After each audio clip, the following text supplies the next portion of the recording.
Okay sir. सुप्रभात मुलांनो.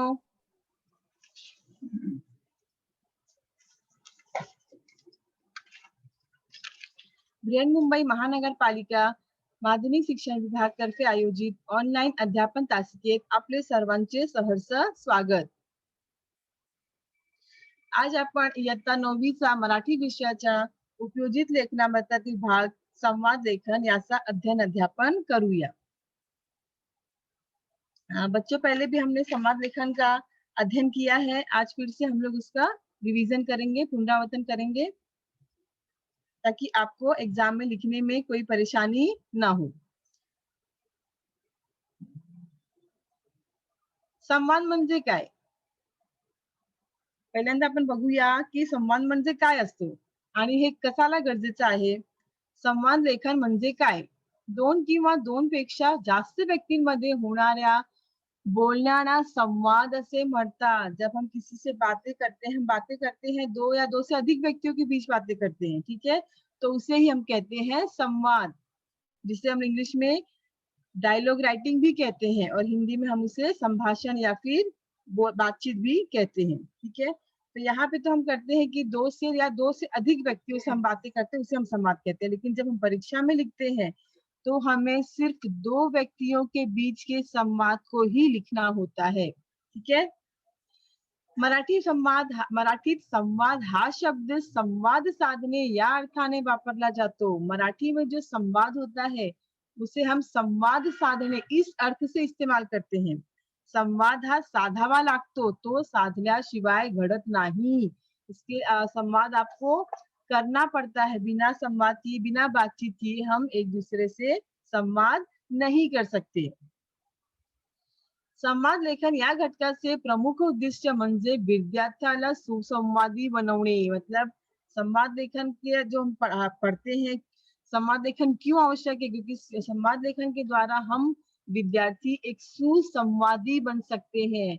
मला माहित आहे ना मुलांना, आम्ही सगळं समाजशील प्राणी आहोत. समाजशील वावरताना आपल्याला एकमेकांशी, काही लोकांशी, खूप मध्ये लोकांशी संवाद करने गरजेचे आहे. ठीक है, हम जब समाज में रहते हैं तो हमें एक दूसरे से बातें करना, एक दूसरे से विचारों को शेयर करना, अपना चिंतन शेयर करना, अपने कुछ इंपॉर्टेंट पॉइंट आपके पास है, कुछ इंपॉर्टेंट बातें आपके पास है, तो वे हम एक दूसरे से शेयर करते, एक दूसरे को बांटते हैं. तो उसको बांटने के लिए हमें ये देखना होगा कि हमें सामने वाले व्यक्ति से किस प्रकार बात करनी है. सामने वाला व्यक्ति किस तरह का व्यक्ति है, वृद्ध व्यक्ति है या बच्चा है या फिर हमारे सेम एज का है, तो उस हिसाब से हमें बात करनी है. और उसके लिए हमें संवाद लेखन बहुत ही महत्वपूर्ण घटक का अध्ययन करना है. और इसी के द्वारा विद्यार्थी जो है सुसंवादी बनते हैं. हम जो है सुसंवादी बन सकते हैं, ताकि हमें मालूम पड़े कि हमें किससे कैसी भाषा में बात करनी है. संवाद कौशल्य हा प्रभावी व्यक्तिमत्वाचा अपरिहार्य पैलू आहे. संवाद लेखन तुमचा महत्वपूर्ण व्यक्तित्व निर्माणासाठी खूप महत्वपूर्ण पहलू है. मतलब आप जब समाज में एक दूसरे से बातें करते हैं तो सामने वाले व्यक्ति पे आपका प्रभाव कैसा पड़ता है, सामने वाला व्यक्ति किस तरह से आपकी बातों को सुनता है, वो बहुत ज्यादा जरूरी है. इसके लिए संवाद कौशल्य आपके अंदर होना, क्योंकि वो आपके व्यक्तित्व की झलक देता है कि आप किस तरह के व्यक्ति हैं. आपके विचारों द्वारा, आपकी भाषा के द्वारा आपका जो है प्रभाव सामने वाले व्यक्ति पर उसी हिसाब से पड़ता है. उत्कृष्ट संवाद साधणारी व्यक्ती त्याच्या कार्यक्षेत्रात स्वतःचे वेगळेपण सिद्ध करते. उत्कृष्ट संवाद, जब कोई व्यक्ति बहुत अच्छे से बातें करता है, बहुत अच्छा संवाद करता है, तो वो अपने क्षेत्र में एक अलग स्थान वो करता है, अलग स्थान अपना निर्माण कर लेता है. उदाहरण के लिए जैसे हम स्कूल में आप लोग भाषण वगैरह देते हो, तो भाषण के लिए आपको बहुत ज्यादा प्रैक्टिस करनी पड़ती है कि मुझे मेरे सामने बहुत सारे गेस्ट होंगे, बहुत सारे शिक्षक गण होंगे, प्रिंसिपल होंगे, अतिथि गण होंगे और मेरे सहपाठी होंगे. तो वो पूरा ध्यान देते हुए हम भाषण की शुरुआत करते हैं. और फिर आपका जो भाषण के द्वारा बच्चों के बीच में, अतिथियों के बीच में और अपने टीचरों के बीच में आपका एक अलग स्थान निर्मित होता है. एखाद्या विशिष्ट विषयावर दोन किंवा अधिक लोकांनी व्यक्त केलेली मतांतरे, त्याविषयी केलेले विचार चिंतन आणि विषयानुरूप केलेले सुसंगत संभाषण म्हणजे संवाद होय. अब देखिए इसका हम परिभाषा देखते हैं कि एखाद्या विशिष्ट विषयावर दोन किंवा अधिक लोकांनी जब संवाद होता है तो कोई एक खास विषय पर होता है और उस खास विषय पे जरूरी नहीं कि सिर्फ दो ही व्यक्ति हो, दो से अधिक व्यक्ति भी वहां पर होते हैं जो आपस में मत मतांतरे मतलब एक दूसरे के चिंतन को, एक दूसरे के विचारों को बांटते हैं. आणि विषयानुरूप केलेले सुसंगत संभाषण म्हणजे संवाद और इसी को हम कहते हैं सुसंगत संभाषण. मतलब जैसे आपने एक दूसरे से विचार बांटे हैं, एक दूसरे के चिंतन बांटे हैं, एक दूसरे से मत बांटे हैं, लेकिन किस तरह सुसंगत तरीके से मतलब एक अच्छे तरीके से जब हम एक दूसरे से बातें करते हैं तो उसे हम संवाद कहते हैं. संवाद हा दोन किंवा दोनपेक्षा अधिक व्यक्तीमध्ये होतो. मात्र परीक्षेत दोन व्यक्तीमधील संवाद लिखणे अपेक्षित आहे. जैसा कि हम सभी जानते हैं कि संवाद केवल दो व्यक्तियों के बीच में ही नहीं होता, दो से अधिक व्यक्तियों के बीच में भी संवाद होता है. परंतु परीक्षा में हमें सिर्फ दो व्यक्तियों के बीच का ही संवाद लिखना है. ठीक है, आपको परीक्षा में एक विषय दिया जाएगा और उस विषय पे आपको सिर्फ दो व्यक्तियों के बीच में ही बातें करनी है. दोन व्यक्ती एकमेकांना भेटल्या की त्यांचे बोलणे शुरू होते. जब भी दो व्यक्ति एक दूसरे से मिलते हैं तो उनका बोलना शुरू हो जाता है. त्या एकमेकींची कुशल विचारतात, माहिती देतात, माहिती घेतात. त्यावेळी विषय, आशय, वेळ यांचे कोणतेच बंधन न ठेवता त्या एकमेकांशी बोलतात. अशा बोलण्याला संवाद म्हणतात. जब हम एक दूसरे से मिलते हैं तो एक दूसरे की कुशल विचारतात म्हणजे हालचाल. तुम्ही कशा आहात? माझ्या घरातली मंडळी कशा आहात? सगळे आपण विचारतात. जैसे हम लोग घर के बारे में पूछेंगे, आप उनके बारे में पूछेंगे, आप कैसे हैं? आपके परिवार वाले कैसे हैं? माहिती देतात, माहिती घेतात. कुछ महत्वपूर्ण बातों की हम माहिती एक दूसरे को देते हैं, एक दूसरे से लेते हैं. त्यावेळी विषय, आशय, वेळ यांचे कोणतेच बंधन न ठेवता जब हम एक दूसरे से बातें करते हैं, तो उस समय हम ना विषय देखते हैं, ना आशय देखते हैं कि कौन से विषय पे हम बात कर रहे हैं, किस आशय से हम बात कर रहे हैं, किस समय हम बात कर रहे हैं और किससे बात कर रहे हैं. ये सारी चीजों का बंधन पे हम ध्यान नहीं देते, बस एक दूसरे से बातें करते हैं. असा बोलण्याला संवाद म्हणतात और इसे ही कहते हैं संवाद. कधी कधी विशिष्ट विषयावर विशिष्ट निर्णय घेण्यासाठी निश्चित दिशेने निश्चित सूत्रानुसारही बोलणे होते. अब जब बड़े बड़े नेता, बड़े बड़े अधिकारी जब बातें करते हैं तो एक विशिष्ट समय और विशिष्ट विषय पे आते हैं. क्योंकि हम जब आपस में बात करते हैं मित्र या फिर एक दूसरे से मित्र जब बात करते हैं तो ना समय देखते हैं, ना आयु देखते हैं, ना कुछ देखते हैं, विषय देखते हैं. ठीक है, लेकिन जब कोई विशिष्ट विषय पे विशिष्ट व्यक्ति जब बातें करते हैं तो उनका एक विशिष्ट विषय होता है कि इसी विषय पर और इतने ही समय तक हमें बात करना है और इस विषय पे हमें निश्चित एक कोई निर्णय लेना है. ठीक है, तो उनके लिए आयु, समय, विषय, आशय सब पर ध्यान देना आवश्यक होता है क्योंकि वो एक विशिष्ट विषय पर विशिष्ट निर्णय लेने के लिए ही संवाद किया जाता है. यालाही संवादच म्हणतात. संवादाचा हा प्रकार आपल्याला अभ्यासक्रमात अपेक्षित आहे और हमें इसी प्रकार का संवाद लिखना है. जैसे कि एक विषय हमें दिया जाएगा, उस विषय पे हमें ये ध्यान देना है क्योंकि हमारे पास समय निश्चित है कि आपको इतने समय में ही आपका संवाद लेखन करना है. जैसे आपने निर्धारित किया है कि मुझे 10 से 15 मिनट में संवाद लेखन करना है. ठीक है, आपके पास विषय होगा, आपके पास व्यक्ति भी होंगे, आपको उन दोनों व्यक्तियों के बीच में काल्पनिक संवाद करना है. मतलब दोनों व्यक्ति आप खुद ही रहोगे और दोनों व्यक्ति का संवाद आपको स्वयं लिखना है. ओके, अभी हमने यहाँ तक देखा. अब हम आगे देखेंगे कि जब हम संवाद लेखन करेंगे तो हमें किन किन बातों का ध्यान देना है क्योंकि आप लोग देखते हैं कि जब भी आप कोई काम पूरी प्रक्रिया से करेंगे, पूरी विधि से करेंगे तो आपका वो काम बहुत ही निश्चित रूप से बहुत ही सफल होगा. और इसके लिए हमें ये भी देखना है कि संवाद लेखन जब हम करेंगे तो संवाद लेखन करते समय हमें किन किन बातों का ध्यान देना है. क्योंकि बिना जब तक आप पूरे नियमों को ध्यान नहीं दोगे, पूरे तथ्यों पे आपका ध्यान नहीं जाएगा, तब आप एक सुसंवादी या अच्छे संवाद लेखक नहीं बन सकते। तो एक अच्छा संवाद लेखक बनने के लिए, अच्छा संवाद लेखन करने के लिए आपको किन-किन बातों पे सुनने ध्यान देना, किन-किन बातों पे आपको ध्यान देना है, ये हम लोग आगे देखेंगे। वाक्य सोपी, सुटसुटीत, अनौपचारिक असावी. बघा मुलांनो, महत्वाचा पॉइंट. वाक्य सोपी, सुटसुटीत, अनौपचारिक. जब आप संवाद लेखन करेंगे, तो जो आपकी वाक्य रचना होगी बहुत ही सोपी. सोपी म्हणजे काय? आसान. बहुत ही सिंपल शब्दों का ही इस्तेमाल आपको करना है. सिंपल भाषा का इस्तेमाल करना है आणि अनौपचारिक असावी. अनौपचारिक म्हणजे काय? जर आपण एकमेकांशी बोलतात, ते अनौपचारिक भाषा बोलतात. मतलब हम लोग किसी भी आधिकारिक भाषा का इस्तेमाल नहीं करते हैं। वहाँ पे हम एकदम घरेलू भाषा का इस्तेमाल करते हैं। जैसे कि हम अगर मित्र से बात कर रहे हैं, तो मित्र से हम लोग बहुत ज़्यादा फॉर्मल है कि बहुत ज़्यादा औपचारिकता से बात नहीं करते। वहाँ हम लोग पूरी तरह से अनौपचारिक तरीके से बात करते हैं। वहाँ पे आपको ध्यान देना है कि जो आपके वाक्य हैं, बहुत ही आपका वाक्य जो होगा बहुत ही सिंपल हो और बहुत ही अनौपचारिक भाषा हो। बहुत ज़्यादा आधिकारिक भाषा का इस्तेमाल आपको नहीं करना है। संवादाला योग्य समारोप असावा. आपका जो संवाद है, आपके संवाद में योग्य समारोप, मतलब आप जब संवाद लेखन करेंगे, तो संवाद लेखन का जो समारोप है, जो उसका अंत है, वो योग्य होना चाहिए. आपने अपने संवाद लेखन के द्वारा वाचक के सामने कौन सी बात रखी है, कौन सा संदेश दिया है, ये संदेश आपका वाचक को पहुंचना चाहिए.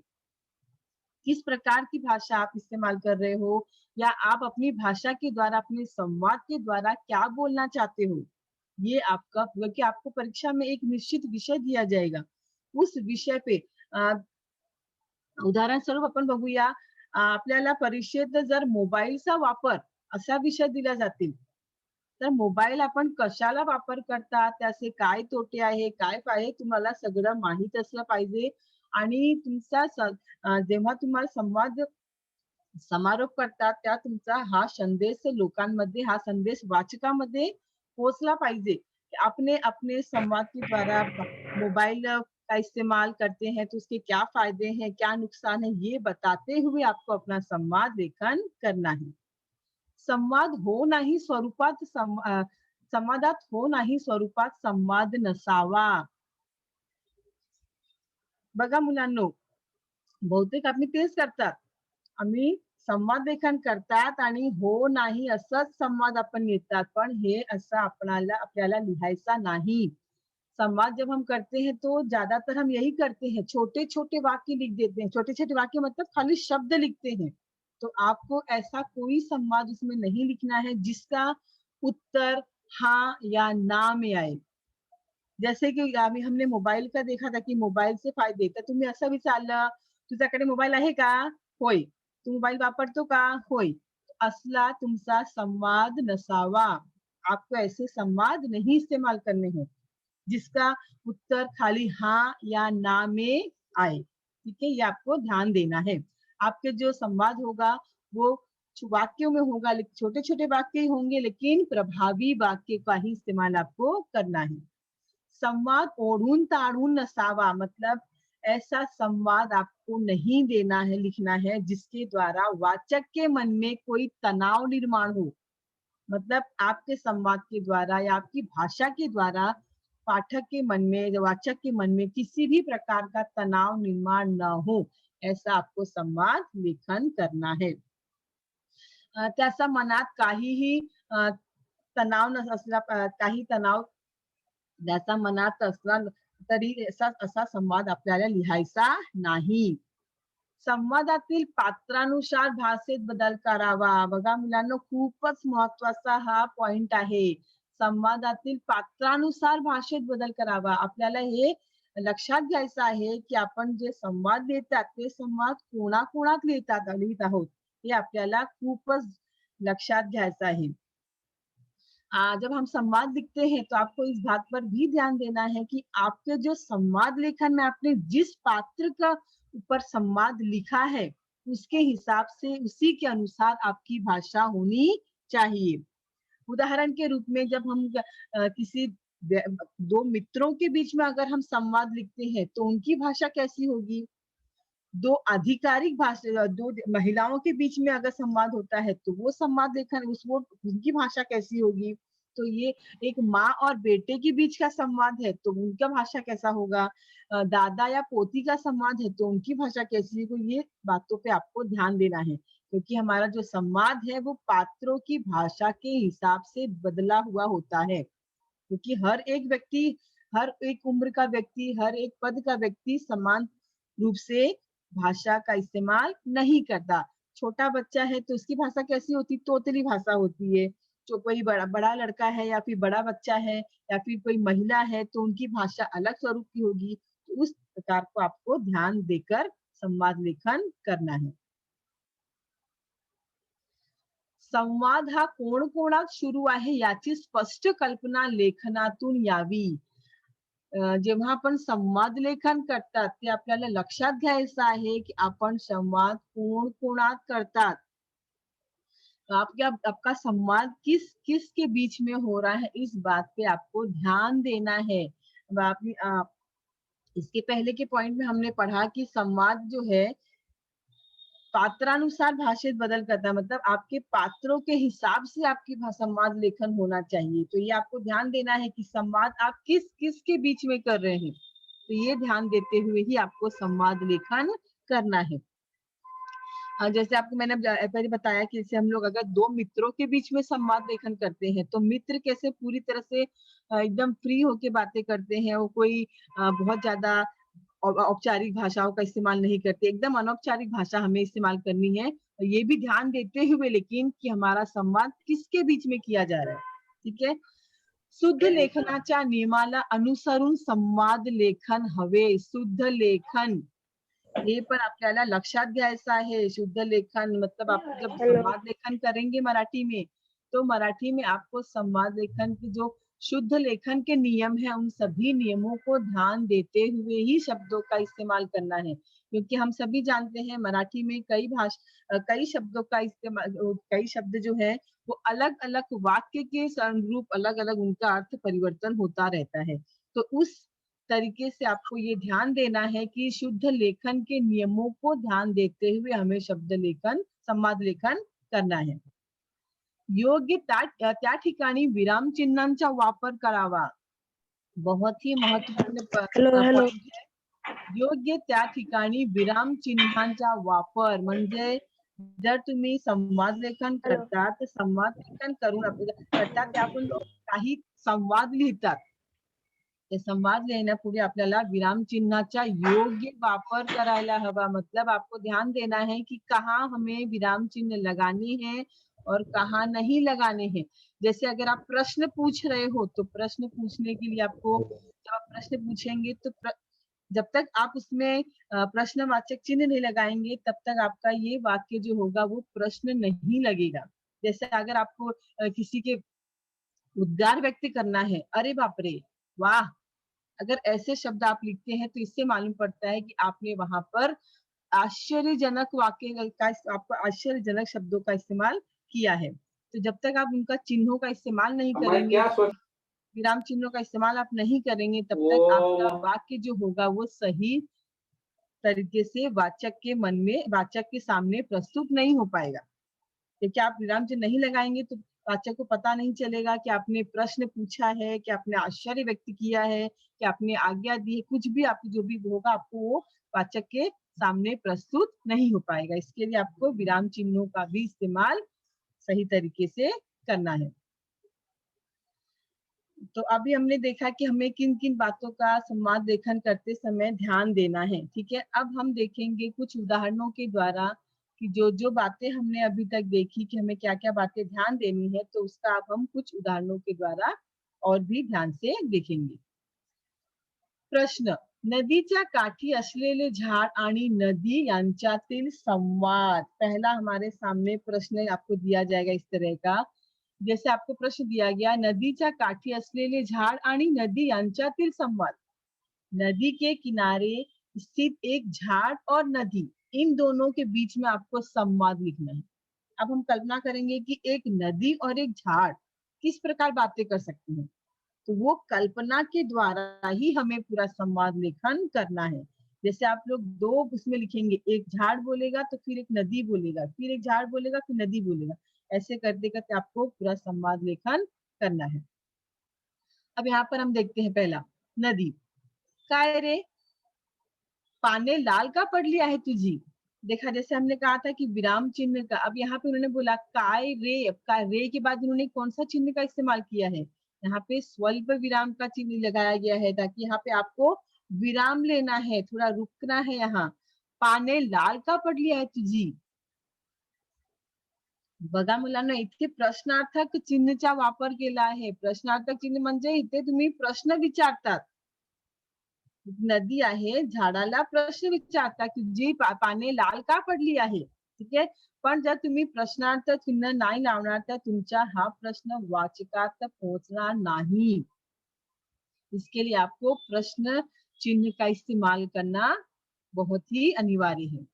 अब झाड काय उत्तर देतो, काय सांगू तुला, काय सांगू तुला, तू मला पाणी देतेस, तुला माहित असायला हवा ना, तुझ्या पाण्यात हानिकारक रसायन आहे, तेच पाणी प्यायल्यामुळे पान लाल पडली आहे। अब देखो झाड़ ने क्या उत्तर दिया है, काय सांगू तू मला पानी देतेस, अब मैं क्या बताऊं कि तुम मुझे पानी देते हो।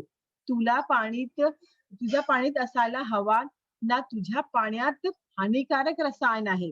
और तुम्हें पता होगा कि तुम्हारे पानी में जो है वो हानिकारक रसायन होते हैं, हार्मफुल केमिकल्स।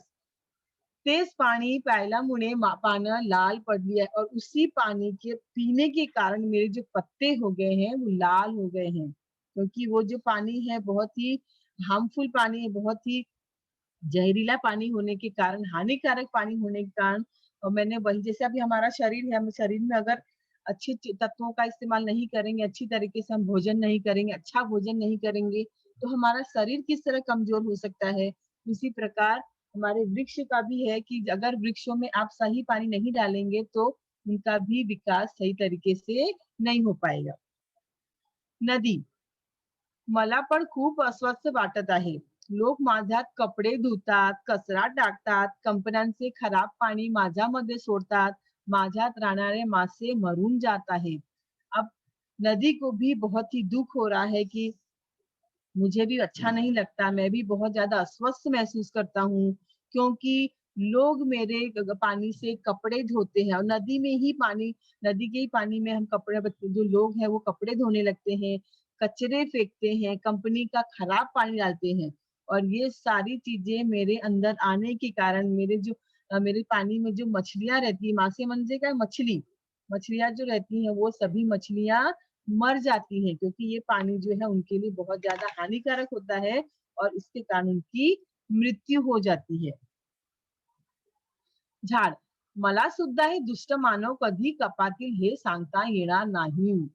अब झाड़ ने क्या बोला कि मुझे नहीं पता कि ये लोग जो है मुझे कब काट देंगे, क्योंकि हम देख रहे हैं जो भी हम लोग, आज मनुष्य क्या कर रहा है, कहीं भी घर बनाने के लिए, अगर उसके घर में, घर बनाने के लिए हमने जब जमीन लेते करते हैं, और जमीन पे अगर कोई वृक्ष होते हैं तो हम क्या करते हैं, वृक्ष को काट देते हैं। बड़ी बड़ी बिल्डिंगें बनती हैं हमारे यहाँ पे, तो बिल्डिंगें बनाने के लिए लोग क्या करते हैं, वृक्षों को काट देते हैं। तो झाड़ ने यहाँ पे एक दुख व्यक्त किया है कि मुझे नहीं पता कि कब मुझे भी काट दिया जाएगा। नदी, कधी करणार यांना की आपल्याशिवाय ते जगू शकत नाही।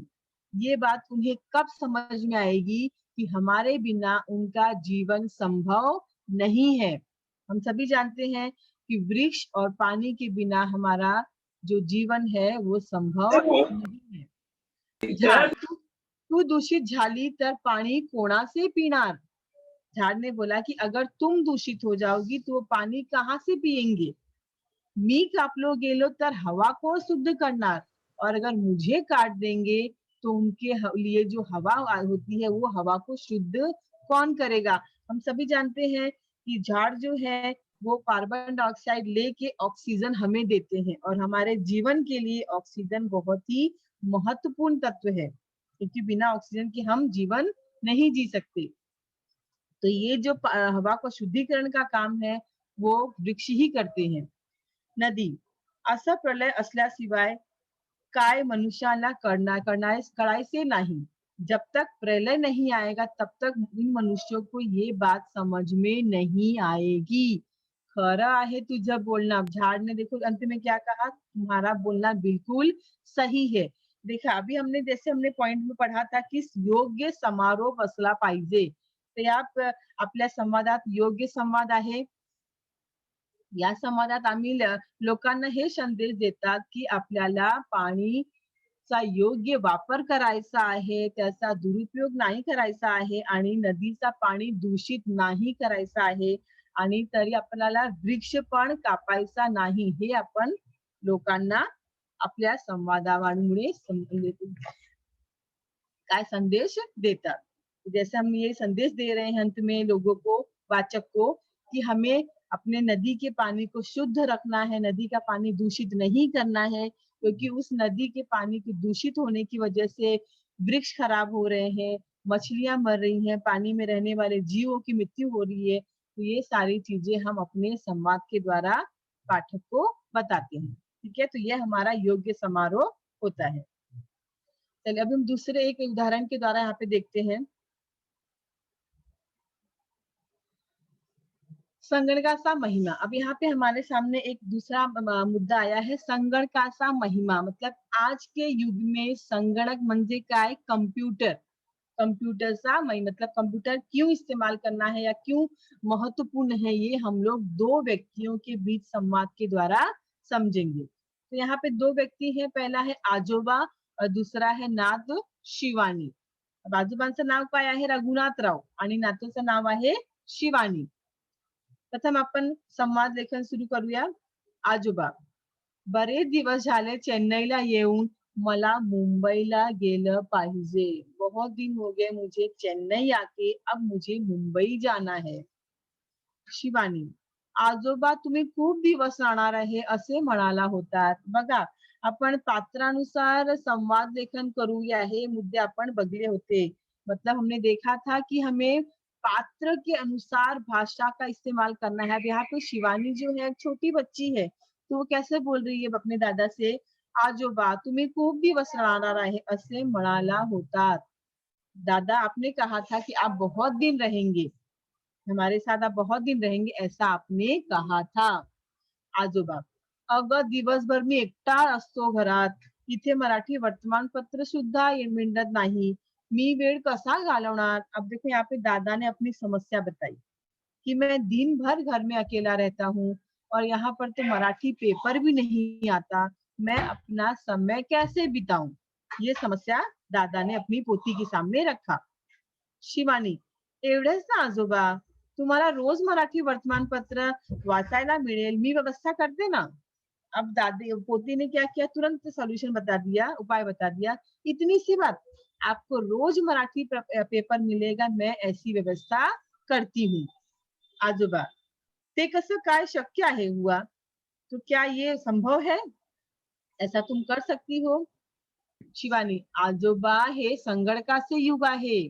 अब शिवानी ने क्या कहा कि दादाजी ये कंप्यूटर का जमाना है, नेट वरून काही सेकंदात जगातील कोणतीही गोष्ट आपण घर बसल्या उपलब्ध करू घेऊ शकतो। आता जगात अशक्य असं काहीच राहिलं नाही। अब देखो यहाँ पे एक संदेश हमने दे दिया है पाठवाचक के सामने कि दादा ये एक संगणक का युग है, मतलब ये कंप्यूटर का जमाना है। आप नेट के द्वारा कुछ ही सेकंड में विश्व के किसी भी जगह से कोई भी घटना या फिर कोई भी खबर घर बैठे ही आप उपलब्ध कर सकते हैं। आता या जगात अशक्य असं काहीच राहिलं नाही। अब इस संसार में असंभव ऐसा कुछ भी नहीं रह गया है। आजोबा, पोरी हे सगळं मी ऐकलंय खरं। अभी अब दादा ने क्या बोला, ये सब तो मुझे भी पता है। शिवानी, आजोबा मी नेट सुरू केलंय, कोणतं वर्तमानपत्र वाचायचा तुम्हाला। अब फटाफट शिवानी ने क्या किया, नेट चालू कर दिया, कंप्यूटर ऑन किया, नेट ऑन किया और फिर दादा से पूछा कि आपको कौन सा समाचार पत्र पढ़ना है। आजोबा, सर्वकाळ। अब आजोबा ने क्या बताया, न्यूज़पेपर का नाम बताया कि मुझे ये समाचार पत्र पढ़ना है। शिवानी, थांबा हं, मी आता ही अक्षरे संगणकावर टाइप करते. अब फटाफट उसने स्क्रीन पे जाके टाइप किया और उसका टाइप करके उसने सर्वर का टाइप करके उसने दिखाया कि देखो दादाजी मैं ऐसा टाइप कर रही हूँ. अब यहाँ पे पेपर आ जाएगा. आजोबा, अरे वाह! सगळी पाने दिसायला लागली की इथे. सगळ्या बातम्या वाचतो आता. अब यहाँ पे देखो, अब यहाँ पे उनको आश्चर्य व्यक्त कर, अरे वाह! यहाँ पे हमने कौन से चिन्ह का इस्तेमाल किया है? उद्गार चिन्ह का. बघा इथे आपण 2 वेळे उद्गार चिन्हाचा वापर केला आहे. कारण आपण आश्चर्य व्यक्त करत आहोत इथे. शिवानी, आजोबा तुम्ही आता तुमच्या मित्रांना ईमेल पण करू शकता. दादाजी आप अपने दोस्तों को ईमेल भी कर सकते हैं. मतलब आप घर बैठे-बैठे किसी भी शहर में आपके दोस्त होंगे तो आप उनसे बातें कर सकते हैं. आजोबा, खरंच पोरी संगणकाचा महिमा अगाध आहे. या संगणकाने संपूर्ण जगात एकदम जवळ आणलंय. बघा, आपला संवादाचा योग्य समारोप. आम्ही वाचकाला हे संदेश देतो, की हा जग जो आहे, संगणकाचा महिमा या जगात संगणकाचा महिमा अगाध आहे. मतलब इस संसार में कंप्यूटर का जो वो है महिमा है बहुत ही अगाध है. अगाध मतलब बहुत ही विशाल महिमा है. या संगणकाने संपूर्ण जगाला एकदम जवळ आणलंय. इस कंप्यूटर ने आज पूरे विश्व को एक दूसरे से जोड़ दिया है. क्योंकि आप आज किसी भी शहर में रहने वाले, किसी भी देश में रहने वाले अपने मित्रों से, अपने रिश्तेदारों से घर बैठे-बैठे ही बातें कर सकते हैं.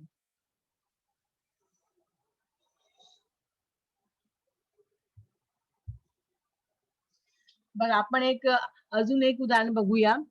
पाऊस व छत्री या दोघांमधील संवादाची कल्पना करा व लिहा. अब आपको यहाँ पे कल्पना करनी है एक बादल और बारिश और छतरी के बीच में क्या संवाद हो सकता है. अब हमें कल्पना करनी है कि एक छतरी और बारिश एक दूसरे से बातें कैसे कर सकते हैं.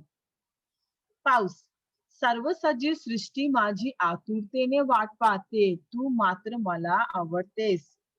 अब बारिश ने क्या कहा कि पूरी सृष्टि मेरा बहुत ही बेचैनी से, बहुत ही व्याकुलता से इंतजार करती है. तू मात्र मला अडवतेस, लेकिन तुम्हारे कारण तुम मुझे हमेशा रोक देते हो. तुम छतरी को उन्होंने बोला कि तुम सभी लोग मेरा इंतजार करते, तुम ही ऐसे हो जो मुझे रोकते हो. छत्री, अरे तुला अडवण्यासाठी मी नाही तर माणसांचे भिजवण्यापासून रक्षण करते. अब छतरी ने क्या बोला कि मैं आपको रोकने के लिए नहीं करता हूँ, मैं मनुष्य की रक्षा करता हूँ, मनुष्य को भीगने से बचाता हूँ. क्योंकि मनुष्य भीगेगा, बीमारी फैलेगी और इसके लिए मैं छतरी उसमें भीगने से बचाता हूँ. पाऊस, निसर्गातील सर्व जीव भिजून चिंब होतात, माणसांचे एवढे कौतुक कशासाठी. इस निसर्ग में सभी जो जीव हैं, वो मनुष्य हो, प्राणी हो, पक्षी हो या वृक्ष हो, सभी जो है भीगते हैं. तो तुम्हें माणसांचे एवढे कौतुक कशासाठी. यहाँ पे देखो प्रश्न चिन्ह लगाया गया क्योंकि यहाँ पे एक प्रश्न पीछे पूछा गया है कि जब सभी भीगते हैं, सभी को पानी चाहिए, तो तुम्हें सिर्फ मनुष्यों की ही क्यों इतनी चिंता है. छत्री, माणसे सर्दी, ताप, खोकला या आजारांनी त्रस्त होतात, त्यांचे हाल मला पाहवत नाही. अब देखो यहाँ पे उन्होंने मनुष्यों के प्रति अपने दुख को व्यक्त किया है कि अगर मनुष्य भीगेंगे तो उन्हें सर्दी होगी, बुखार होगा, खांसी होगी और इस बीमारी से वो त्रस्त हो जाएंगे और ये मुझे देख के अच्छा नहीं लगेगा. मतलब देखो यहाँ पे छत्री ने किस प्रकार मनुष्य के लिए अपने चिंता को व्यक्त किया है. पण हे सर्व करताना तुझे किती हाल होत आहे. तू स्वतः भिजते, इतरांसाठी का हा त्याग कशासाठी. अब उन्होंने क्या पूछा, बारिश ने पूछा कि ये सब करने में तुम्हारी कितनी दुर्दशा होती है. तुम जो भीगते हो, तुम खुद भीग के लोगों को बचाते हो, तो ऐसा क्यों करना, क्यों दूसरों के लिए तुम इतना त्याग करते हो. छत्री, अरे तू जसे तू अरे तू जसे तुझे कर्तव्य पाळतोस त्याप्रमाणे माझा जन्मच माणसाच्या रक्षणासाठी झाला आहे. जैसे आप लोगों ने क्या बोला कि जैसे तुम अपने कर्तव्य को पूरा करते हो, उसी प्रकार मेरा जन्म भी मनुष्यों की रक्षा के लिए ही हुआ है। इसके लिए मेरा काम है उनकी रक्षा करना। छत्री, तशी माणसाला माझी आठवण सॉरी पर त्या बदल्यात तुला माणसाकडून चांगली वागणूक मिलते का? लेकिन उसके बदले जो तुम इतनी मनुष्यों की सेवा करती हो, उनके लिए खुद भीग के उनको बचाते हो, तो क्या तुम्हें उनके बदले अच्छा बर्ताव मिलता है क्या? क्योंकि देखो जब हम छतरी जो होती सही सलामत होती तो हम उनका बहुत अच्छे से इस्तेमाल करते हैं, नई छतरी लेते हैं तो बहुत अच्छे से, लेकिन जैसे ही छतरी पुरानी होती या टूट जाती तो हम किस प्रकार उसको कचरे में फेंक देते हैं। तो यहाँ पे बारिश का बोलना यही है कि जब तुम उनके साथ इतना अच्छे से बर्ताव करते हो तो क्या वो भी तुम्हारे साथ अच्छे से बर्ताव करते हैं क्या? बघा इथे प्रश्न विचारला आहे.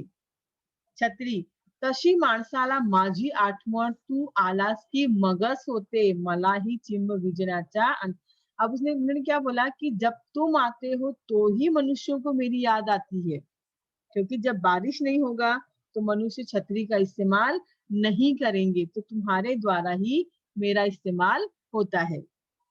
पाऊस, खरंच तू ग्रेट आहेस, सचमुच तुम बहुत महान हो। अब देखो यहाँ पे हमने वाचक के सामने एक संदेश रखा है कि बिना किसी स्वार्थ के, मतलब छतरी के द्वारा हम ये बता रहे हैं वाचक को कि बिना किसी स्वार्थ के भी हम दूसरों के लिए अपने कर्तव्य का पालन कर सकते हैं। जैसे हमने देखा कि छतरी को मनुष्यों के द्वारा कुछ भी प्राप्त नहीं होता, लेकिन फिर भी छतरी जो है मनुष्यों के जीव की रक्षा करते हैं। ठीक है, अभी एक लास्ट एग्जांपल अभी हम और देख लेते हैं कि जैसे जैसे हमने जितने एग्जांपल अभी तक देखे, आपने ध्यान दिया होगा उन सभी मुद्दे जो हमने अभी तक पढ़े थे कि किन किन मुद्दों पर ध्यान देना है हमें, तो वो सारे मुद्दों पर ध्यान देते हुए हमने संवाद लेखन किया है। और संवाद लेखन बहुत ज्यादा बड़े बड़े वाक्य नहीं किए हैं, छोटे छोटे वाक्य और आसान वाक्य, ये ऐसे वाक्य ऐसे शब्द हमने इस्तेमाल किए हैं जो कि हम डेली यूज में इस्तेमाल करते हैं। आता बघा इथे एक झोपडी आणि महाल याच्यामध्ये संवाद आपण बघूया. झोपडी, अरे महाल दादा तुझे सौंदर्य खरेच अप्रतिम आहे, किती भाग्यवान आहेस तू. अब एक झोपड़ी ने एक महल से कहा कि हे महल, तुम्हारा सौंदर्य जो बहुत ही आप बहुत सुंदर हो, आपका सौंदर्य अप्रतिम है और तुम कितने लकी हो. महाल, होय पण तुझ्या सहवासात माणसाला जे सुख समाधान मिळते ते मी देऊ शकत नाही. अब इस महल ने क्या बोला कि जो तुम्हारे द्वारा लोगों को सुख मिलता है, समाधान मिलता है, वो मैं लोगों को नहीं दे पाता। भले मैं बहुत बड़ा हूँ या बहुत विशाल हूँ, मेरे अंदर ऐशो आराम है, सब कुछ है, लेकिन जो सुख, जो समाधान, जो संतुष्टि उन्हें एक झोपड़े में रह के मिलता है, वो महलों में रहने वालों को नहीं मिलता. झोपडीने कहा, असं काही नाही. गोरगरीब माणसेच माझ्यात राहतात, ही माणसे मनाने मात्र श्रीमंत असतात. अब झोपड़ी ने कहा ऐसा कुछ नहीं है, गरीब व्यक्ति ही मेरे इसमें झोपड़ी में रहते हैं, मेरे अंदर रहते हैं, लेकिन मन से वो लोग बहुत ज्यादा श्रीमंत होते हैं. श्रीमंत मतलब अमीर. महाल, तुझे बरोबर आहे, सुख संपत्ती असूनही समाधानाची झोप न लागणारी माणसे ही अनुभवते. मतलब कितनी भी सुख संपत्ति हो, लेकिन जब तक हमारे अंदर समाधान नहीं होगा, संतुष्टि नहीं होगी, तो हम चैन से सो नहीं सकते. ये चीज हमें महल ने बताई कि जब तक हमारे अंदर संतुष्टि नहीं होगी, समाधान नहीं होगा, हम कहीं भी चैन से नहीं सो सकते, चाहे वो महल हो या फिर झोपड़ी हो. झोपडी, मला साधे दारिद्र्यही नाही, सर्वांना माझी दारे सताड उघडी असतात, सर्वजन आनंदाने राहतात. मेरे अंदर तो दरवाजा भी नहीं होता, मैं सदैव खुला रहता हूँ. माझी दारे सताड़ उघड़ी असतात, मेरे दरवाजे हैं वो हमेशा खुले रहते हैं.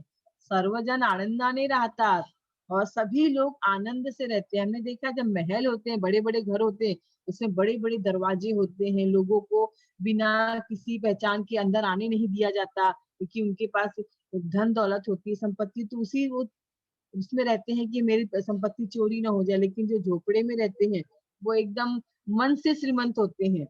उनके लिए कोई भी उच्च नीच का वो नहीं होता, भेदभाव नहीं करते। महाल, माझी परिस्थिती अगदी उलट आहे। अब महल ने क्या बोला कि मेरी परिस्थिती बिल्कुल विपरीत है। सहजासहजी कोणालाही माझ्यात प्रवेश करता येत नाही। किसी को भी आसानी से मेरे अंदर प्रवेश नहीं मिलता। झोपडी, महाल दादा तुझ्यासारखे सुंदर रूप मला नाही। आयुष्यभर झटत असतात माझ्या राहण्याला तुझे आकर्षण असते, लेकिन मेरे पास तुम्हारे जैसा सौंदर्य नहीं है।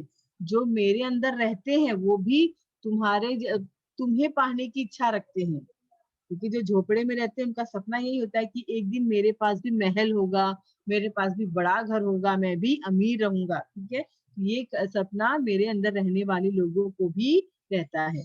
महाल, सर्वांना मी हवा असतो, मला मिळवण्यासाठी आयुष्यभर झटत असतात। काही जणांना मी प्राप्त होतो तर इतरांसाठी मी स्वप्न बनतो।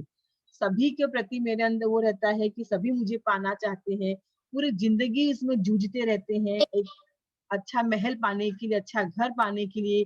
कुछ लोग को मिल भी जाता हूँ मैं और कुछ लोग के लिए मैं सपना बनकर रह जाता हूँ। पर तू असो किंवा मी असो, शेवटी माणसाने हव्या सोडून निर्मळ मनाने जगण्याचा आनंद घेतला पाहिजे। लेकिन हमें ये मनुष्य को यही सीखना है कि ज्यादा लालच न करते हुए, लालच को छोड़ते हुए हमें निर्मल मन से इस संसार में आनंद के साथ रहना है। मतलब आपके पास कुछ भी हो, देखो यहाँ पे हमने अंत में संदेश दिया है कि हमारी परिस्थिति चाहे जैसी हो, हम महलों में हो चाहे झोपड़ों में रहे, लेकिन हमें अपने अंदर लालच न रखते हुए एक निर्मल आनंद के साथ अपना जीवन व्यतीत करना है, तभी हम अपने जीवन में सुखी रह पाएंगे। तो ये संदेश हमने अपने संवाद के द्वारा पाठक के सामने दिया है।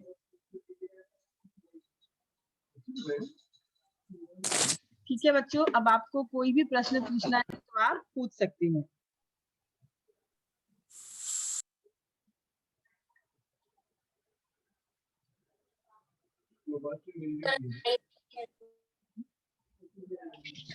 Good morning miss. Good morning बेटा। मिस, संवाद लेखन 2 में या किसी में भी हो सकता है ना, 3, 4? नहीं बेटा, आप जैसे संवाद लेखन परीक्षा में लिखते हो तो वहां पे आपको सिर्फ 2 ही व्यक्तियों के बीच में संवाद लिखना है, वहां पे 3 या 4 व्यक्ति नहीं रहेंगे। Okay okay, thank you miss. Thank you बेटा। Good morning teacher. Good morning teacher, संवाद लेखन का अंतिम लाइन हम धन्यवाद ऐसा कुछ से नहीं समाप्त करना है ना?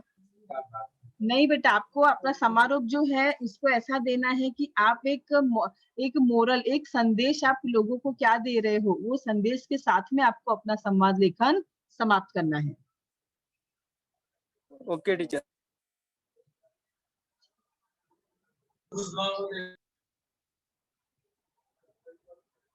देखा, आशा है आप लोग को लेक्चर अच्छा लगा होगा। तो आपको अच्छे से संवाद लेखन करने के लिए इन बातों पे थोड़ा ध्यान देना है। जो मुद्दे हमने देखे थे वो सारे मुद्दे आपको ध्यान देते हुए आप अपने परीक्षा में अच्छे से संवाद लेखन कर सकते हैं। ठीक है, थैंक यू।